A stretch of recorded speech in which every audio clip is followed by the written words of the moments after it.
अमरावती शहरातील सराईत गुन्हेगार अमन कैलास चांडले, वय 34, राहणार मनपा शाळा क्रमांक 2 जवळ मसानगंज, अमरावती, याच्यावर महाराष्ट्र प्रतिबंधक कायदा MPDA अंतर्गत स्थानबद्ध करण्याची कारवाई करण्यात आली आहे.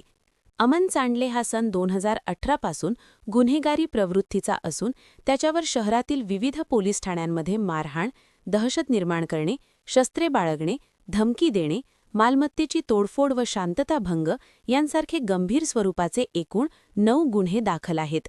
त्याच्या वारंवार गुन्हेगारी कृत्यांमुळे परिसरात दहशतीचे वातावरण निर्माण झाले होते.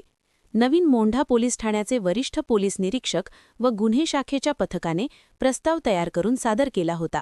पोलीस आयुक्तांनी सदर प्रस्तावास मान्यता देत दिनांक 28/2/2026 रोजी MPDA अंतर्गत स्थानबद्धतेचा आदेश जारी केला. त्यानुसार आरोपीस ताब्यात घेऊन कारागृहात रवानगी करण्यात आली आहे. आगामी सण उत्सवांच्या पार्श्वभूमीवर कायदा व सुव्यवस्था अबाधित ठेवण्यासाठी अमरावती शहर पोलिसांकडून सराईत गुन्हेगारांविरुद्ध कठोर कारवाई सुरू असून पुढील काळातही अशी मोहीम सुरू राहणार असल्याची माहिती पोलीस आयुक्त कार्यालयाने दिली आहे.